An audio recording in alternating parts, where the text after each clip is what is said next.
మునుపటి భాగంలో మంటలాగా ఊరి నడిమధ్యలో నించుని భయంకరంగా ప్రేతాత్మలను బంధించే ఆ యుద్ధాన్ని జరిపిస్తూ ఉంది. ఈ మంత్రాలతో తన శిష్యులను పంపించి ఊరంతా ఆ యొక్క మాయా కుర్చీ కోసం సంచరించరమ్మని చెప్పింది. ఇది ఇలా ఉండగా ఈ ఊరి చివరన శ్మశానంలో ఈ ప్రేతాత్మలు రెండు ఈ యొక్క రంగాతను చూసి ఇవి అంటూ ఉన్నాయి. నాయనా, కుమారా, నువ్వు మా మనవడివి. ఎలా ఉన్నావు నాయనా? నీకింతటి కష్టం రావడానికి కారణం మేమే. అసలు ఈ కష్టానికి గల కారణం కూడా అంతా ఇదిగో ఈయన వల్లే నీకింత కష్టం వచ్చింది. నాయనా కుమారా, ఇంతకీ నువ్వంతా కుశలమేనా?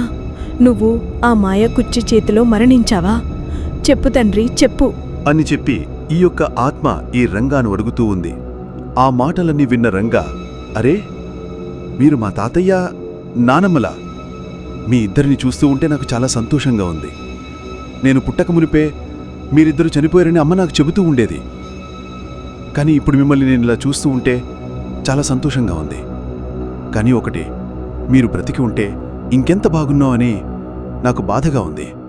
సరే, అసలు ఇంతకీ మన పూర్వీకులు ఏం చేసేవారు? అసలు ఆ మాయా కుర్చీ ఏంటి?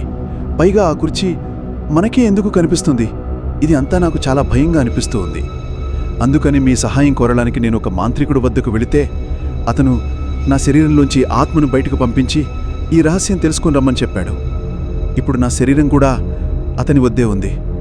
మాకు సహాయం చేయండి. నాకు ఆ రహస్యం పూర్తిగా చెప్పండి. నేను ఆ మాంత్రికుడి సహాయంతో ఆ మాయా కుర్చీ యొక్క పని పూర్తిగా పెడతాను. నాకు సహాయం చేయండి అని ఈ రంగా ఆ రెండు ఆత్మలతో అడుగుతూ ఉన్నాడు. ఆ మాటలు విన్న ఆ ఆత్మలు రెండు, చెబుతానైనా, చెబుతాను. ఇది నీ కొరకు వచ్చిన ప్రేత పిశాచి కాదు. ఇదిగో మీ తాతయ్య కోసం వచ్చిన పిశాచి. మీ తాతయ్య ఇంతకు పూర్వం చెక్క పనులు చేస్తూ చెక్కతో సామాన్లు చేస్తూ ఉండేవాడు. మీ తాత పక్కన మరొక స్నేహితుడు కూడా ఉండేవాడు. అతను మీ తాత ఇద్దరూ కలిసి పోటాపోటీగా ఇద్దరూ చెక్క సామాన్లు చేసి వ్యాపారం చేస్తూ ఉండేవారు.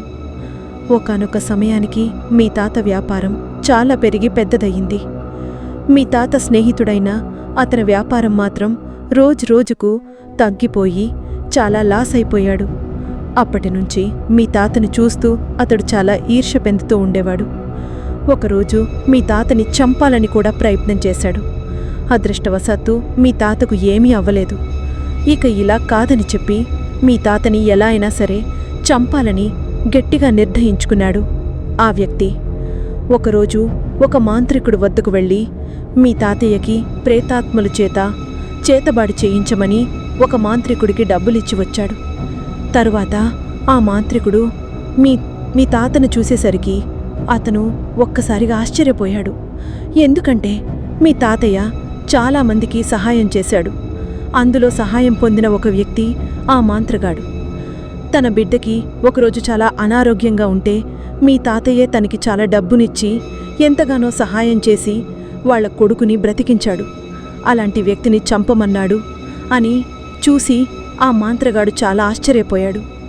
నేను చేయకపోతే మరొక ఎవరైనా సరే ఇంత మంచి వ్యక్తిపైన ఇలా మంత్రప్రయోగం చేపిస్తాడు అని చెప్పి అతని దగ్గర డబ్బు తీసుకున్నట్టు తీసుకొని తరువాత రోజు నేరుగా మీ తాత వద్దకు వచ్చి జరిగిన విషయమంతా చెప్పాడు. అది అంతా వింటూ మీ తాత ఆశ్చర్యపోయి బాధపడుతూ ఆ మంత్రగాడితో ఇలా అంటూ ఉన్నాడు. సరేరా, ఇప్పుడు ఏం చేద్దామనుకుంటున్నావు? నువ్వు ఎలాగ డబ్బులు తీసుకున్నావు కదా, నువ్వు అనుకున్నదే చెయ్యి. నాపై ప్రేతాత్మ ప్రయోగం చేసిరా. అయ్య బాబోయ్, అలా అంటారేంటండి? మా కుటుంబం ఇంత చల్లగా పచ్చగా ఉండడానికి కారణం మీరే.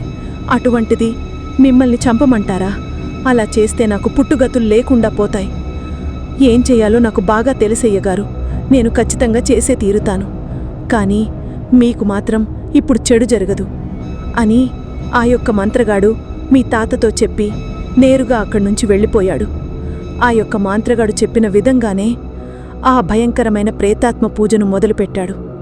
కానీ ఆ పూజ మీ యొక్క తాతగారిపై కాకుండా మీ తాతను చంపమని ప్రవేశపెట్టిన తన స్నేహితుడిపై ప్రవేశపెట్టాడు. అలాగే ఆ మంత్రగాడు మీ తాతపై ఉన్న అభిమానంతో ఆ భయంకరమైన మంత్రపూజను మీ తాత పైన కాకుండా మీ తాత స్నేహితుడైన వ్యక్తిపైకి ఒక్కసారిగా ప్రవేశపెట్టాడు. ఆ రోజు నుంచి ఆ వ్యక్తి చాలా ఇబ్బందులు పడుతూ ఆరోగ్యం క్షీణిస్తూ చివరికి తను తయారు చేసుకున్న కుర్చీలోనే చనిపోయాడు. ఆ కుర్చీతో సహా ఆ శవాన్ని కూడా ఆ మంత్రగాడు తన గృహంలోనే బందీగా ఉంచి ఆత్మను ఆ కుర్చీలోనే బందీగా ఉంచాడు. తర్వాత కొద్ది సంవత్సరాల తర్వాత ఆ మంత్రగాడితో పాటు మేము కూడా మరణించాం. అప్పటి నుంచి ఆ ఆత్మ ఆ కుర్చీలోనే ఉందన్న అనుమానం మాకెప్పటి నుంచో ఉంది. కొన్ని సంవత్సరాలకు ఆ కుర్చీ దానంతటది నడవడం చూస్తూ మేము చాలా ఆశ్చర్యపోయాం. ఆ కుర్చీయే ఇప్పుడు నీపై పగ తీర్చుకోవడానికి వస్తుంది నాయనా. ఇప్పుడు ఆ కుర్చీలో ఉన్న ఆ ఆత్మను బయటికి తీయాలంటే ఒక్క మంత్రాల అవ్వమర్లనే సాధ్యమవుతుంది. ఆ కుర్చీలో ఉన్న ఆత్మని బయటికి తీసి నేరుగా ఆకాశ వీధిలో కలపగలిగితే ఇక మీకు ఎటువంటి ఇబ్బంది ఉండదు నాయనా. తప్పకుండా నాయనమ్మా, తప్పకుండా. నాకు చాలా సహాయం చేశావు. ఇంతకాలం ఆ కుర్చీ సంగతి ఏంటో తెలియక నేను చాలా భయపడుతూ ఎంతోమంది మాంత్రికుల్ని కలిశాను. ఇప్పటికీ నాకొక ఉపాయం దొరికింది. తప్పకుండా మంత్రాలవ్వ నాకు తెలిసి ఊర్లోకి ప్రవేశించే ఉంటుంది. ఇప్పుడు మంత్రాలవ్వ వద్దకు వెళ్ళి ఖచ్చితంగా ఆ కుర్చీని బంధించమని చెబుతాను. నాకు సహాయం చేసినందుకు మీకు ధన్యవాదాలు. ఇప్పుడే బయలుదేరి వెళ్తాను. నన్ను ఆశీర్వదించండి అని ఈ యొక్క రంగా తన నాన్నమ్మ తాతయ్య దగ్గర ఆశీర్వాదం తీసుకుని నేరుగా ఊరి నడి మధ్యలో ఉన్న ఈ మంత్రాలవ్వ వద్దకు ప్రత్యక్షమయ్యాడు. మంత్రాలవ్వని చూసి ఈ యొక్క రంగా ఇలా అంటూ ఉన్నాడు. అవ్వ వందనాలవ్వ, వందనాలు. అవ్వ, నేనొక బ్రతికి ఉన్న ఆత్మని. నా దేహం ఇప్పుడొక మాంత్రికుడు సంరక్షణలో ఉంది. ఆ మాంత్రికుడు కూడా చాలా మంచివాడు. అతను కూడా మీ శిష్యుడేనంట. నాకు కాస్త సహాయం చేయండి. మీరు వెతుకుతున్న కుర్చీ ఇప్పుడు మా ఇంటి ముందు నుంచే వస్తుంది. ఆ కుర్చీలో మా పూర్వీకులకు సంబంధించిన ఒక భయంకరమైన వ్యక్తి ఆత్మ అందులో బందీగా ఉందంట. ఆ కుర్చీలోంచి ఆ ఆత్మను గనక వేరు చేయగలిగితే ఇక సమస్య మాకుండదని మా పూర్వీకులు చెప్పారు మంత్రాలవ్వ. అవ్వ, మాకు సహాయం చేయండి. తప్పకుండా నాయనా, తప్పకుండా. ఇందుకోసమే నేనింతకాలం వేచి చూశాను. ఈ రహస్యం తెలుసుకోవాలన్న ఉపాయంతోనే నేనింతకాలం ఎదురుచూస్తూ ఉన్నాను. ఇక కుర్చీ సంగతి నేటితో ముగిసిపోయినట్టే. ఇప్పుడే నా యొక్క అనుచరుడు భగీరుడు ఊర్లోనికి ప్రవేశించాడు. తన మంత్రశక్తితో ఆ కుర్చీని బంధించి నేరుగా ఇక్కడికి తీసుకుని వస్తాడన్న నమ్మకం నాకుంది. నువ్వు నీ మంత్రగాడితో పాటు నీ శరీరంలోనికి ప్రవేశించి నేరుగా ఇక్కడికి రండి. త్వరగా వెళ్ళండి. ఆత్మరూపంలో ఉన్న రంగా సరే అని చెప్పి చాలా వేగంగా ఆకాశ వీధిలో ఎగురుకుంటూ నేరుగా ఆ మంత్రగాడి వద్దకు వచ్చాడు. మంత్రగాడిని చూసి, అయ్యా, ఆ కుర్చీ యొక్క రహస్యం తెలుసుకున్నాను. మా పూర్వీకులు నాతో మాట్లాడారు. అదొక భయంకరమైన ప్రేతాత్మంట. మా తాతపై భయంకరమైన కోపంతో ఒక వ్యక్తి మా తాతను నాశనం చేయాలని చెప్పి తనే నాశనమైపోయాడు. ఆ ఆత్మను మా తాతకు సంబంధించిన ఒక మాంత్రికుడు బంధించి ఆ కుర్చీలో ప్రవేశపెట్టాడంట. ఇప్పుడు ఆ కుర్చీలో ఉన్న ఆత్మను తీయడానికి మంత్రాలవ్వ మనకు సహాయం చేస్తుంది.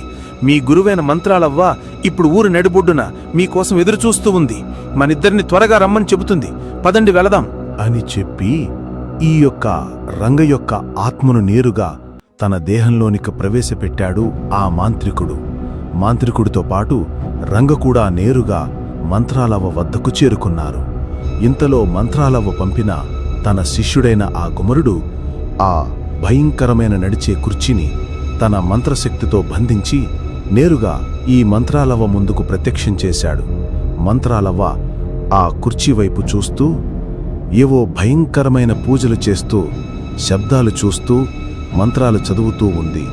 ఆ యొక్క శబ్దాలతో పాటు ఆ మంత్రశక్తి యొక్క శక్తికి ఆ కుర్చీలో ఉన్న ఆత్మ నేరుగా ఒక్కసారిగా కళ్ళెదుట ప్రత్యక్షమైంది. ఆ ఆత్మను చూసి ఈ యొక్క మంత్రాలవ్వతో పాటు రంగ కూడా చాలా ఆనందపడుతూ ఉన్నారు. ఈ యొక్క రంగ ఆ ఆత్మను చూసి ఇలా అంటూ ఉన్నాడు. అయ్యా, మమ్మల్ని క్షమించండి. మేం మీ పట్ల ఎప్పుడు తప్పుగా ప్రవర్తించలేదు. మా తాత కూడా మిమ్మల్ని క్షమించమని చెప్పాడు. కానీ ఆ మంత్రగాడే మా తాతపై ఉన్న అభిమానంతో మిమ్మల్ని నాశనమయ్యేలా చేశాడు. దయచేసి మాపై కోపం పెంచుకోకండి, మమ్మల్ని క్షమించండి. ఇంతకాలం మీ యొక్క కుర్చీలో ఎంత క్షోభ పడుతున్నారన్న విషయం నాకు తెలిసింది. అందుకనే ఈ అక్క ఆత్మను పరలోకానికి పంపించడానికి నేను మంత్రాలవ్వ సహాయం కోరాను. దయచేసి మమ్మల్ని క్షమించండి అని ఈ యొక్క రంగ ఆ ఆత్మతో అడుగుతూ ఉన్నాడు.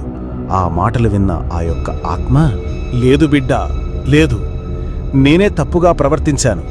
మీ తాత నాకన్నా వ్యాపారంలో ముందంజగా ఎంతో సంపాదిస్తున్నాడన్న ఒక చెడు ఉద్దేశంతో మీ తాతపై నేనే చెడు ప్రయోగం చెయ్యమన్నాను.